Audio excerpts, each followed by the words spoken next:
Chittagong metropolitan police সিএমপির commissioner Hasib Aziz DIG পদমর্যাদা থেকে পদোন্নতি পেয়ে অতিরিক্ত পুলিশ মহাপরিদর্শক ও অতিরিক্ত আইজিপি হয়েছেন। কক্সবাজারে ফ্যামিলি ট্যুর প্যাকেজ ৬৫০০ টাকায় ৩ দিন ২ রাতের একটি স্মরণীয় ভ্রমণ। ১৮ মে রোববার জনপ্রশাসন মন্ত্রণালয়ের ঊর্ধ্বতন নিয়োগ ৩ শাখার উপসচিব মোহাম্মদ তৌহিদ বিন হাসানের সই করা এক প্রজ্ঞাপনে এই পদোন্নতির আদেশ জারি করা হয়।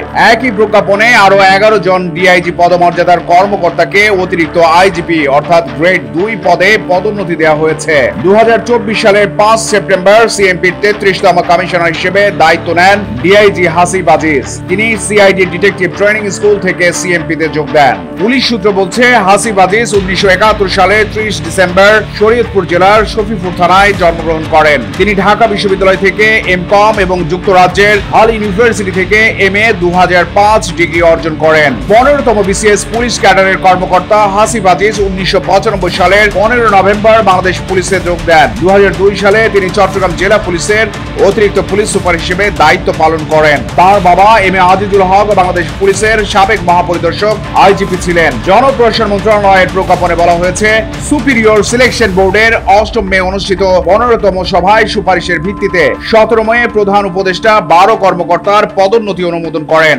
প্রজ্ঞাপনে বলা হয়, জনস্বার্থে জারি করা এই আদেশ যোগদানের তারিখ থেকে কার্যকর হবে। পদোন্নতি পাওয়া কর্মকর্তারা যথাযথ কর্তৃপক্ষের মাধ্যমে জননিরাপত্তা বিভাগের সিনিয়র সচিব বরাবর যোগদান করবেন। পরে পদায়ন না হওয়া পর্যন্ত তারা স্ব স্ব পদে দায়িত্ব পালন করবেন। চট্টগ্রাম প্রতিদিন নিউজ ডেস্ক।